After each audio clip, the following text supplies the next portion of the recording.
हो तो आप सभी इस विषय को बहुत ध्यान से सुनने का काम करिएगा, क्योंकि ये विषय सिर्फ आपके आज का नहीं बल्कि आपके आने वाले कल में क्या होने वाला है इसका भी निर्धारण करता है।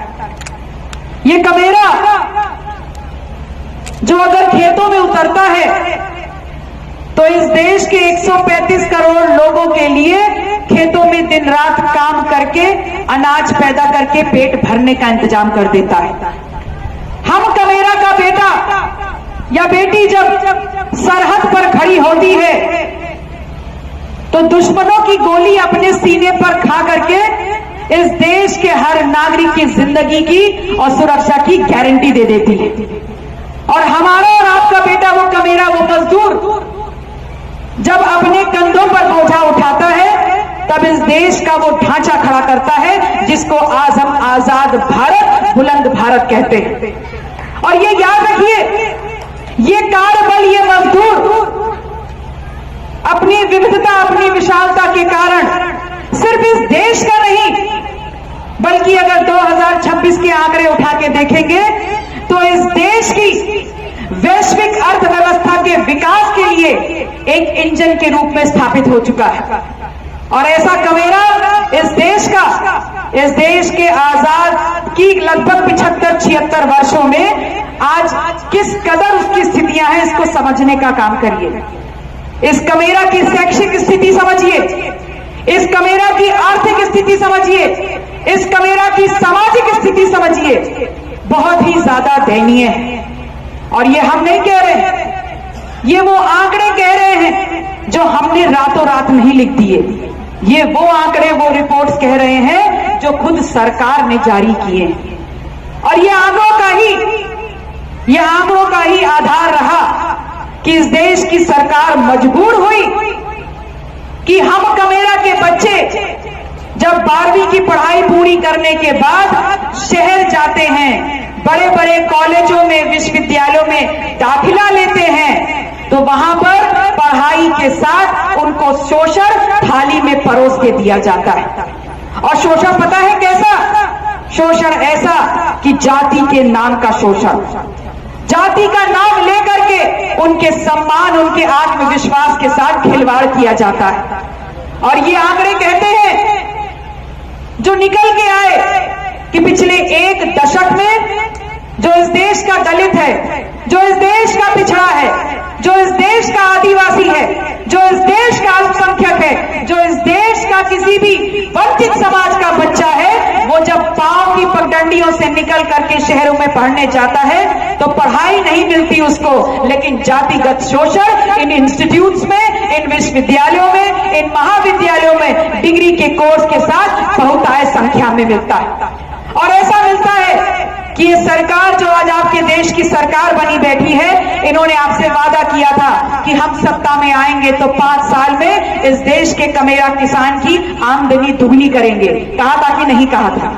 वो आपकी आमदनी दुगनी नहीं कर पाए, बल्कि आपके खेतों में जो फसल खड़ी थी छुट्टा जानवर छोड़ करके उसको चरवाने का काम जरूर कर दिया है। लेकिन आंकड़े ये कहते हैं कि हमारे और आपके बच्चे जो बड़े बड़े कॉलेजों में पढ़ने जा रहे हैं, सिर्फ इसी सरकार के 10 साल के कार्यकाल में 118% हमारे बच्चों के खिलाफ शोषण बढ़ गया है। जिसने वादा किया था कि आमदनी बढ़ा देंगे, उसने आपके बच्चों के शोषण की दर बढ़ा दी है। और जब ये आंकड़े निकल के आए तो इस देश की केंद्र की सरकार, भारतीय जनता पार्टी की सरकार ने, यूजीसी ने और सर्वोच्च न्यायालय जिसको सुप्रीम कोर्ट बोलते हैं, उसने इस बात को स्वीकारा कि हां ये आंकड़े सत्य हैं।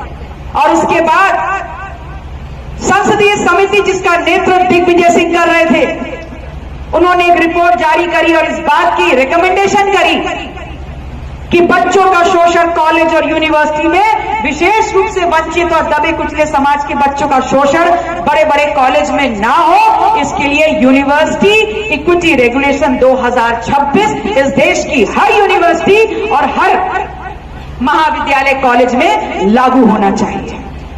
अब आप सबके दिमाग में ये सवाल जरूर उठेगा कि ये यूजीसी इक्विटी रेगुलेशन 2026 क्या बला है, और उठना भी चाहिए।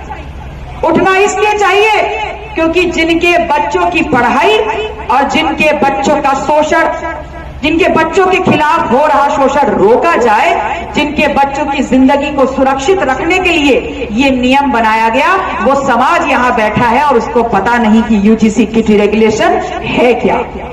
तो सुनिए, थोड़ा वक्त निकाल के सुनिए और कान खोल के सुनिए कि यूजीसी का मतलब होता है यूनिवर्सिटी ग्रांट कमीशन, मतलब विश्वविद्यालय अनुदान आयोग। ये इस देश की वो संस्थान है जिसका काम होता है कि 12वीं के बाद बच्चे किस कॉलेज में पढ़ेंगे, किस विश्वविद्यालय में पढ़ेंगे, कितनी विश्वविद्यालय किस प्रदेश में होगी, उस विश्वविद्यालय में कितने कमरे होंगे, कितना खेल का मैदान होगा, कौन कौन से पाठ्यक्रम चलेंगे, उस पाठ्यक्रम की फीस क्या होगी, उस पाठ्यक्रम को पढ़ाने वाले टीचर की डिग्री क्या होगी और उस पाठ्यक्रम में पढ़ने वाले छात्रों की संख्या क्या होगी।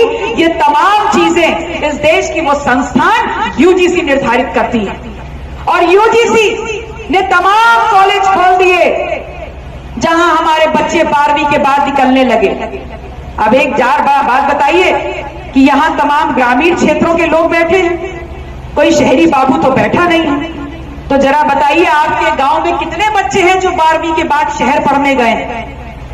पूरे गांव में अगर 100 बच्चा होता है तो 12वीं के बाद उंगलियों पे गिने हुए बच्चे शहरी क्षेत्र में जाते हैं पढ़ने के लिए। और अगर वो वहां पढ़ने गए हैं और पढ़ाई नाम करके अगर उनको रोज उनका शोषण किया जाएगा, रोज उनको गालियां दी जाएंगी, रोज उनको बेइज्जत किया जाएगा, तो आपको पता है क्या करते हैं बच्चे?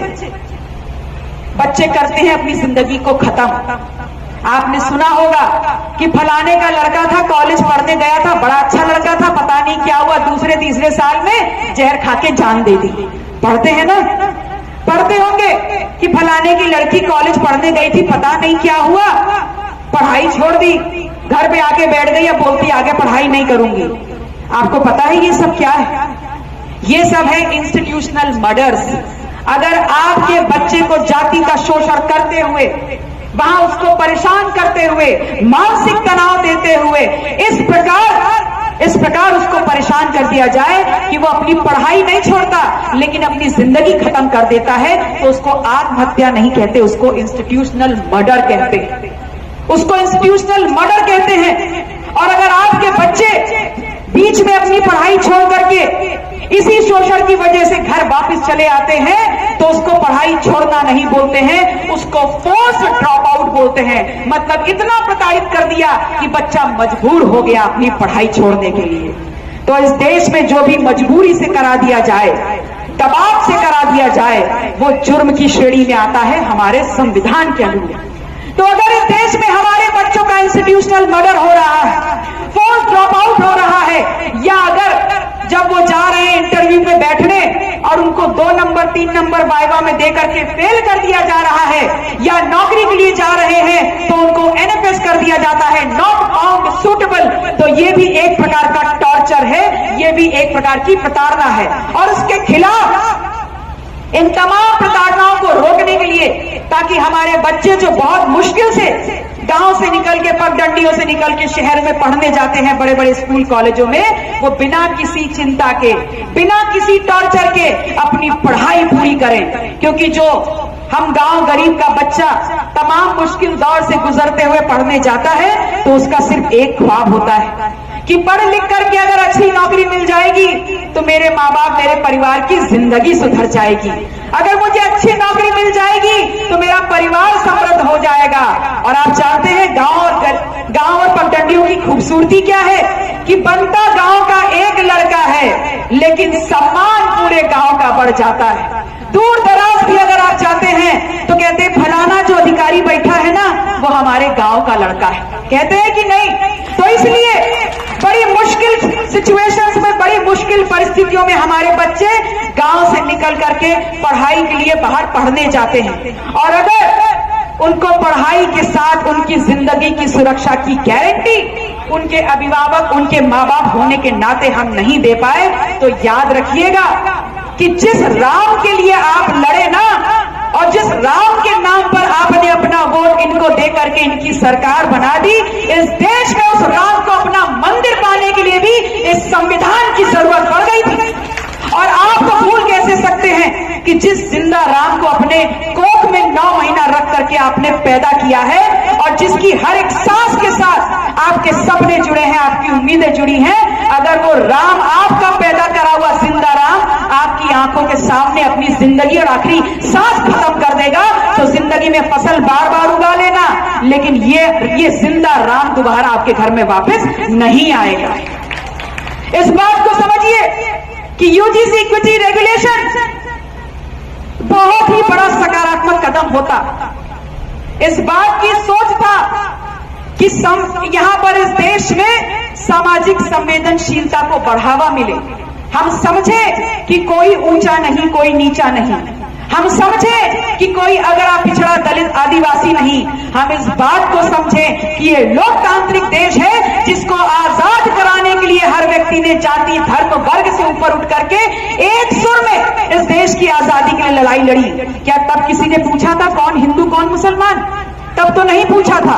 तो आज जब इस आजाद भारत में लोकतांत्रिक व्यवस्था है और हर किसी को इस संविधान के माध्यम से एक बराबर की वोट की ताकत मिली है, तो जब उस वोट को प्रयोग करने की बात आती है, तब आप लोग धर्म के नाम पर अंधे क्यों हो जाते? आप हिंदू बनो, मुसलमान बनो, सिख बनो, ईसाई बनो, कबीरपंथी बनो, बौद्ध बनो, इससे मेरा कोई मतलब नहीं। यह आपका व्यक्तिगत विषय। आप चाहो तो 4 घंटा पूजा करो और आप चाहे तो 40 घंटा पूजा करो, लेकिन दिक्कत यह है कि मेरे वोट और आपके वोट की कीमत बराबर। और इस लोकतांत्रिक व्यवस्था में अगर सरकार को बनाने के लिए जिसका काम है इस देश के हर भूखे पेट को खाना देना, जिस सरकार का काम है इस देश की हर महिला की सुरक्षा की गारंटी देना, जिस सरकार का काम है इस देश के हर बच्चे को पढ़ाई देना, जिस सरकार का काम है हर पढ़े लिखे बच्चे को नौकरी देना, और जिस सरकार का काम है खेत खलिहान से निकलने वाले फसल का वाजिब दाम हमको देना, अगर वो सरकार को बनाने के लिए धर्म के नाम पर आप लोकतांत्रिक ताकत को उनको देने का काम करेंगे और उससे मेरे समाज के बच्चे का भविष्य बिगड़ेगा, तो मैं समाज के सामने खड़े होकर के आपसे सवाल जरूर पूछूंगी और आपको जवाब देना होगा। कैसे कह रहे हैं आप? आपसे सवाल पूछ रही हूं। कोई भी धर्म हो, मान लेते हैं यहां सभी धर्म के लोग बैठे हैं, जरा मुझे बताइए किसी धर्म में आपको बराबरी की वोट की ताकत दी? किसी भी धर्म में आपसे ये कहा कि कोई ऊंचा नहीं, कोई नीचा नहीं? इस बात को समझने का प्रयास करिए कि आपको जो बराबरी की ताकत मिली है वो संविधान ने दी है, और संविधान ने ही आपको ये ताकत दी है कि जाति, धर्म, वर्ग और लिंग से ऊपर उठ करके इस देश के हर बच्चे का अधिकार है कि वो जितना चाहे, जब तक चाहे शिक्षा ग्रहण कर सकता है। और इसलिए क्योंकि शिक्षा वो शेरनी का दूध है, जो पिएगा वो तर्क भी करेगा और लड़ेगा। और शिक्षा वो औजार